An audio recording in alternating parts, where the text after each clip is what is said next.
প্ল্যানটাকে ছোট্ট করে করেন। বড় বড় কাজে শয়তান পরাজিত হয় না, ছোট ছোট কাজে শয়তান পরাজিত হয়।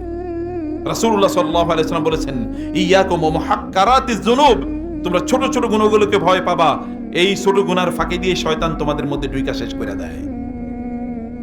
তোমরা ছোট ছোট ভালো কাজগুলোকে তুচ্ছ তাচ্ছিল্য মনে করবা না, শয়তান তোমাদেরকে এগুলো থেকেই ভুলে রাখে। এরপরেই তোমরা বড় বড় ভালো কাজগুলো তোমরা বন্ধ করে দাও। ছোট ছোট থেকে অভ্যাস তৈরি করতে হয়, হ্যাবিট তৈরি করতে হয়। রমাদান এরকম একটা হ্যাবিট তৈরি করে দেয় আমাদের মাঝে। রমাদানে সময়টাকে কিভাবে ব্যবস্থাপনা করবেন এটা এখন থেকে ঠিক করেন। অনেক বড় কিছু করার প্রয়োজন নেই, কিন্তু ছোট করে করেন। রাসূলুল্লাহ সাল্লাল্লাহু আলাইহি ওয়াসাল্লাম বলেছেন, খায়রুল উমুরি আদওয়ামুহা ইন কাল্লা, ছোট ছোট করে যদি কোনো কাজ সব সময় করা হয়, এটাই আল্লাহ তাআলার কাছে সবচেয়ে বেশি প্রিয়। ছোট করে করছে, প্রতিদিনই করছে, ছোট করে করছে। রাসূলুল্লাহ সাল্লাল্লাহু আলাইহি ওয়াসাল্লাম কানা আহাব্বুল আমালি ইলা রাসূলিল্লাহ আদ-দীমা, রাসূলুল্লাহ সাল্লাল্লাহু আলাইহি ওয়াসাল্লামের আমলের মধ্যে একটা বৈশিষ্ট্য ছিল, তিনি যেই কাজটা করতেন এটা কোনোদিন ছাড়তেন না। আমরা যখন ধরি বাঙালি চরিত্র, দইরা একেবারে শেষ করে দেই, এরপরে আর খবর নাই। এই যে রমাদান আসে, প্রথম কয়েকদিন দেখা যায় মসজিদে যারা নিয়মিত মুসল্লি এরও জায়গা পাইব না, এরকম একটা ভাব। এরপরে যে খালি হওয়া শুরু হবে, এরপরে আর কোথাও তাদেরকে খুঁজে পাওয়া যায় না। আল্লাহ তাআলা এই জাতীয় মানুষেরই পছন্দ করেন না। আপনি আল্লাহর বান্দা কেবল রমাদানের প্রথম 10 দিন নাকি? এরপরে আল্লাহর বান্দা না? কেবল লাইলাতুল কদরে আল্লাহর বান্দা, আর অন্য সময় আল্লাহর বান্দা না? তারপরে কি শয়তানের বান্দা নাকি? আল্লাহ তাআলার যা বান্দা যদি আপনি হন, তাহলে অন্য সময় আপনি আল্লাহর বান্দা। যেন বন্ধুদেরকে বলছি, ইবাদতটা কখন করবেন এটার জন্য আপনাকে প্ল্যান করতে হবে। আমি এই সময় এই ইবাদত করব, আনকম্প্রোমাইজিং, নন নেগোশিয়েবল, কোনো চেঞ্জ হবে না, এটাই করা হবে। ইহসান করেন আপনারা পরিবারের সদস্যদের প্রতি, নিজেদের প্রতি ইহসান করেন। নিজের প্রতি আপনাদেরকে ইহসান করা যায়, ওয়াল আফিনা আনিন নাস, মানুষকে ক্ষমা করে দেয়া।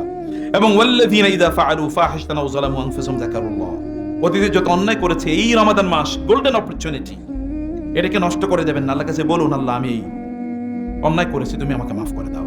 আল্লাহ সুবহানাহু ওয়া তাআলাকে সে কথা বলা, আল্লাহ তাআলার কাছে সেই ফরিয়াদগুলো রাখা, এই ফরিয়াদ রাখতে একেবারে ভুলে যাবেন না। রমাদানে বেশি বেশি তওবা এবং ইস্তেগফার করা, এটা আমাদেরকে করতে হবে। কোনো অশ্লীলতার কাছেই যাওয়া যাবে না। মনে রাখবেন, চোখ মানুষকে পবিত্র অথবা অপবিত্র করে। চোখ, কুল্লিল মুমিনিনা ইয়াগুদ্দু মিন আবসারিহিম ওয়া ইয়াহফাযু ফুরুজাহুম যালিকা আযকা লাহুম। চোখ যদি হেফাজত হয়, তাহলে তার চরিত্র হেফাজত হবেই হবে। চোখ যদি হেফাজত না হয়, তাহলে তার চরিত্র নষ্ট হয়ে যাবে। পৃথিবীর সকল পুরুষদের চোখগুলো নষ্ট করে দেওয়ার জন্য দেখেন না সিনেমা, নাটক, পর্নোগ্রাফি নামে কি বানাইছে। আর যদি পৃথিবীর পুরুষরা পুরুষত্ব যদি হারিয়ে ফেলায়, তাহলে আর পুরুষ আর নারীদের মধ্যে পার্থক্য থাকবে কি? সবাই তো মহিলা। তাহলে যুদ্ধ করবে কে শয়তানের বিরুদ্ধে? রিজালুন লা তুলহিহিম তিজারাতুন ওয়ালা বাইউন আন যিকরিল্লাহ ওয়া ইকামিস সালাতি ওয়া ইতাইজ যাকাত ওয়া ইয়াখাফুনা ইয়াওমান তাতাকাল্লাবু ফীহিল কুলুবু ওয়াল আবসার। আল্লাহ তাআলা বলেছেন, একদল রিজাল, পুরুষ আছে। পুরুষ মানে হচ্ছে কেবল পুরুষ না, নারী এবং পুরুষের মধ্যে একজন মানুষ আছে যারা কোনো কাজে তাদেরকে আল্লাহর জিকির থেকে ব্যস্ত রাখতে পারে না। আল্লাহর জিকিরের মধ্যে তারা মশগুল থাকেই থাকে।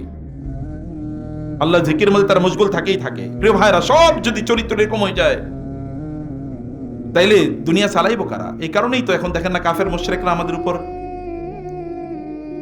মাস্তানি করে। দেখেন না, ইমানদারদের উপর যারা মুনাফিক অথবা ফাসিক, তারা মাস্তানি করে। দেখেন না, এটা একটাই কারণ, কারণ আমাদের ইমানের লেভেলটা ওই লেভেলের না। যদি আপনার ইমান ওই লেভেলে থাকতো, তাহলে ইস্তাস্তাগীসুনা রাব্বাকুম ফাস্তাজাবা লাকুম আন্নী মুমিদ্দুকুম বিআলফিন মিনাল মালায়েকাতি মুনজিলিন মুরদিফিন মুসাউওয়িমিন। আল্লাহ তাআলা বলেছেন, তোমরা যদি সত্যিকার অর্থে ওইরকম যোগ্য বান্দা হইতা, আমি আসমান থেকে ব্র্যান্ডেড এলিট ফেরেশতা নামিয়ে দিয়ে আমি তোমাদেরকে সাহায্য করতাম। বদরের যুদ্ধে আল্লাহ তাআলা নামিয়ে দিয়েছেন না? জিবরিল এসে বলেন, ইয়া রাসূলুল্লাহ, আপনাদের মধ্যে, আপনার সাহাবীদের মধ্যে সেরা কারা? তিনি বলেন, যারা বদরের যুদ্ধে অংশগ্রহণ করেছে। জিবরিল বলেন, ইয়া রাসূলুল্লাহ, ফেরেশতাদের মধ্যেও তারাই সেরা যারা বদরের যুদ্ধে আপনার সাথে জয়েন করেছিল। কোন ফেরেশতাকে পাঠিয়েছে? ফেরেশতাদের মধ্যে তারাই সেরা যারা বদরের যুদ্ধে অংশগ্রহণ করেছে। ওইরকম ব্র্যান্ডেড ফেরেশতা নামিয়ে দিয়েছে, মাত্র 313 জন। কিন্তু দেখেন না, পৃথিবীর ইতিহাসে এত বড় যুদ্ধ আর কোন, ইয়াউমুল ফুরকান, ইয়াউমাল তাকাল জামআন। আল্লাহ সূরা তাওবা বলেছে, এটা ফুরকানের দিন। সত্য এবং মিথ্যা সেই দিন স্পষ্ট হয়ে গেছে। নিজকে ওই লেভেলে নিয়ে যেতে হবে। প্রিয় ভাইরা, রমাদান এরকম একটা অপরচুনিটি নিয়ে আসে। অতএব রমাদানটাকে প্র্যাকটিসের মাসে বানান। কম খান, ইবাদতের সময় বাড়িয়ে দেন। খাবারের সময় যদি এত দেন, তাহলে ইবাদত করবেন কবে? মুসলমানদের পেট বাড়ছে এরকম কোনোদিন হয়েছে নাকি? সাহাবায়ে কেরামদের পেট এবং পিঠ একসাথে লেগে গেছিল। জান্নাতীদের পেট থাকবে আপনারা জানেন? জান্নাতীদের পেট থাকবে? পেটই থাকবে না, একেবারে পেট এরকম প্লেন জান্নাতীদের পেট। সহিহ হাদিস, জান্নাতের পেট একেবারে প্লেন, আর জাহান্নামীদের পেট এরকম মোটা, বিশাল বড় মটকার মতো পেট। এটা পেটটা, হ্যাঁ, বিভিন্ন কারণে অনেকের পেট বাড়ে, এসে বসে থাকে, ইত্যাদি ইত্যাদি কারণে, that is a different issue. কিন্তু খায়া পেট বাড়াইছে, কি পরিস্থিতি! রমাদানকে পেটের মাস বানাবেন না, এটা রোজার মাস মনে রাখতে হবে। এটা না খাওয়ার মাস, এটা খাওয়ার মাস না। রমাদান আসছে, জিনিসপত্র দাম বাড়ায়া দেবেন না। ওয়াইলুল লিল মুতাফফিফিন আল্লাযীনা ইযা ক্তালু আলান নাসি ইস্তাওফুন ওয়া ইযা কালুহুম আও ওয়াজানুহুম ইখসিরুন। আল্লাহ তাআলা বলেছেন, একদল লোক তাদের অন্তরে মরিচিকা পড়ে গেছে, মরিচা পড়ে গেছে, জং পড়ে গেছে, এবং এই কারণে এই লোকগুলো যখন তারা নেয় তখন তারা পুরাই নেয়, যখন তারা দেয় তখন তারা ওজনে কম দেয়।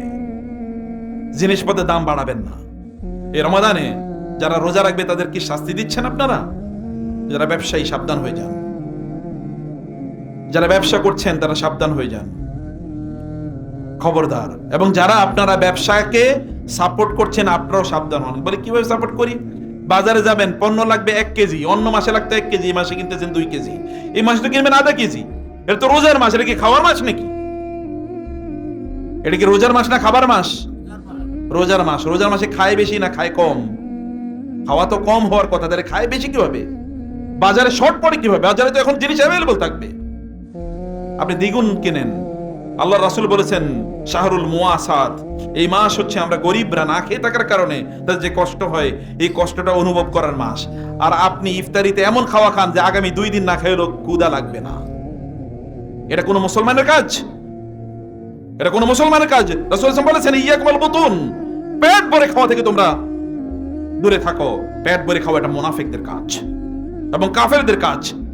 ওমর রাদিয়াল্লাহু তাআলা আনহু যখন দেখলেন বিশাল পরিমাণ গনিমতের মাল তার সামনে চলে এসেছে, তখন তিনি কান্না শুরু করে দিলেন। সাহাবায়ে কেরাম বললেন, সম্পদ পাওয়ার পরে কান্দে কেন? কেন কাঁদছেন? তিনি বলেন, আমি মনে করছি আল্লাহ কি আবার আমাদেরকে দুনিয়ায় সব দিয়ে দিচ্ছেন কিনা। আযহাবতুম তাইয়্যিবাতিকুম ফি হায়াতিকুম দুনিয়া ওয়াস্তামতা'তুম বিহা আল ইয়াওমা তুজজাউনা আযাবাল হুনি বিমা কুনতুম। আল্লাহ সুবহানাহু বলছেন যে তোমরা কি দুনিয়ায় সব খাইয়াইছো? দুনিয়াতে সব খাইছো, আখিরাতে কিচ্ছু নাই। বাজারে হিট কম করেন, বাজারে কম যান, মসজিদে বেশি থাকেন। পৃথিবীর সবচেয়ে নিকৃষ্ট জায়গা হলো বাজার, আর সবচেয়ে উৎকৃষ্ট জায়গা কোনটা? মসজিদ। আর বাজারে সব সময় দিয়ে দিছি, মসজিদে সময়ই নাই। তার মানে কি বাজারে যাবেন না? মার্কেট ইকোনমি, এটা আমার, পৃথিবীর সকল মার্কেট আমরা চালাবো মুসলমানরা, কারণ এই পৃথিবীর মালিক আমরা ইনশাআল্লাহ। কেউ তার মানে ওইখানে গিয়ে বয়ে থাকবো, যখন যতটুকু দরকার ততটুকু, তারপরে না, কারণ এটা দুনিয়া, এটা মাতা, এটা যতটুকু ব্যবহার প্রয়োজন ততটুকু ব্যবহার, এরপর এটা ছুঁড়ে ফেলে দিই আমরা। এটা আমাদের কাছে ম্যাটার করে না, কারণ এর চেয়ে অনেক বড় জিনিস। রাসূল সাল্লাল্লাহু আলাইহি ওয়াসাল্লাম বলেছেন, সাদ ইবনে মুআজকে আল্লাহ সুবহানাহু ওয়া তাআলা যে মিন্দিল দেবেন, মিন্দিল, সাদ ইবনে মুআজ যিনি আওসি সাহাবী, এবং তিনি বানু কুরাইজা এর যুদ্ধে তিনি শাহাদাত বরণ করেছিলেন। 6 বছর মাত্র ইসলামের গ্রহণের পর মাত্র 6 বছর পেয়েছিলেন। রাসূল সাল্লাল্লাহু আলাইহি ওয়াসাল্লাম বলেছেন, যখন তিনি মারা গিয়েছেন তখন আল্লাহর আরশ কেঁপে উঠেছিল, এবং রাসূল বললেন, যখন সাদকে জান্নাতে আল্লাহ তাআলা কেবল হাত মুখ মোছার জন্য একটা হ্যান্ডকারচিপ দেবেন, রুমাল, এই রুমালটাই গোটা পৃথিবী বিক্রি করলে ওই রুমাল কেনা যাবে না, এত দামি। জান্নাতি নারীদেরকে যে মাথায় তাকে যে হিজাব দেয়া হবে, এই হিজাবের দাম এত এত বেশি, এই একটা হিজাব কেনার জন্য গোটা পৃথিবী বিক্রি করলে একটা হিজাব কেনা যাবে না। সেখানে এত দামি মণিমুক্তা থাকবে। সেই জান্নাতের জন্য তো আপনি প্রস্তুতি নেবেন এই রমাদানে। অতএব সেই জান্নাত আপনাকে কিনতে হবে। আর জান্নাত আপনাকে ইবাদতের মাধ্যমে কেনা লাগে, ইবাদতের মাধ্যমে কেনা লাগে, জান্নাত ঈমানের মাধ্যমে কেনা লাগে। জান্নাত অন্য কোনো কিছু দিয়ে কেনা যায় না। যত বেশি খাওয়ার জন্য যত বাজেট রেখেছেন, তার কিছু বাজেট যারা গরিব দুঃখী তাদের জন্য বরাদ্দ করে রাখুন। কিছু দেন, সামান্য দেন, কিছু দেন। রাসূল সাল্লাল্লাহু আলাইহি ওয়াসাল্লাম কান আজওয়াদান নাস ওয়া কান আজওয়াদা মা ইয়াকুন ফি রমাদান হিনা ইয়ালকাহু জিবরিল। রাসূলুল্লাহ সাল্লাল্লাহু আলাইহি ওয়াসাল্লাম এমনিতেও দানশীল ছিলেন, আর রমাদানে তিনি দান আগের চেয়ে বেশি করতেন। রমাদান দান কি করতেন? আগের চেয়ে বেশি করতেন। অনেকে মনে করেন যে আমার নাই, আমি দান করব কোত্থেকে? আপনার যা আছে আল্লাহ সুবহানাহু ওয়া তাআলার কাছে পরিমাণ কি বড় নাকি? আল্লাহর কাছে পরিমাণ ম্যাটার করে না, আল্লাহর কাছে ম্যাটার করে হচ্ছে আপনার আন্তরিকতা, আপনার অ্যাপ্রোচ, আপনার দৃষ্টিভঙ্গি আল্লাহর কাছে ম্যাটার করে। আপনি কত দিচ্ছেন সেটা বড় বিষয় না, সহিহ হাদিস শেষে রাসূল বলেছেন, এক দিনার কখনো কখনো 1 লক্ষ দিনার চেয়ে বেশি মর্যাদা রাখে। 1 দিনার দান করেছে, আরেক লোক 1 লক্ষ দান করেছে, তার চেয়ে অনেক বেশি মর্যাদাবান এই ব্যক্তি। যতটুকু পারেন ততটুকুই দেন, একটু কমে দেন, বাজেটটা একটু কমে দেন, শপিং কমে দেন, খাবারের আইটেম একটু কমে রাখেন, একটু কমে কেনেন, খাবারের আইটেম একটু কমে কেন, আস্তে আস্তে যান বাজারে, যেন গরিব মানুষরা আপনার কারণে আহত না হয়, ক্ষতিগ্রস্ত না হয়। পণ্যের দাম বেড়ে যাবে, এই কারণে কেবলমাত্র যারা ব্যবসায়ী তাদেরই দোষ না, আমাদেরও দোষ। কারণ মার্কেটে যখন অনেক বেশি হিট করে তখন এমনি জিনিসের দাম বেড়ে যায়। প্রিয় ভাইরা, এই কারণে আমাদেরকে আল্লাহ তাআলা বলেছেন, আল্লাযীনা ইউনফিকুনা ফিস সারওয়া ওয়াল কাযিমিনাল গায়যা, যারা কি করে, যারা তাদের রাগকে সংবরণ করে রাখে। রমাদান তো আইছে রাগকে সংবরণ করার জন্য, আর অধিকাংশ লোক রমাদানে রাগই থাকে, মারামারি, মানে ইবাদত করে মনে উল্টে ফেলাইছে, এরকম একটা ভাব। এই কারণে কারোই চোখের নিচে রাখে না, বাসা থেকে শুরু করে অফিস পর্যন্ত সব জায়গায় মারামারি। নো, ইমানদাররা তাদের নিজেদেরকে কন্ট্রোল করে শব্দ চয়ন। রাসূল সাল্লাল্লাহু আলাইহি ওয়াসাল্লাম এই কথা বলেন নাই, কেউ যদি তোমার সাথে ঝগড়া করতে আসে তাহলে তুমি বলবা ইন্নী ইমরুউন সাইমুন, আমি রোজাদার। কোনো কথা বলা যাবে না, চুপচাপ, কারণ আপনার এই মুখ সেদিন বন্ধ থাকবে।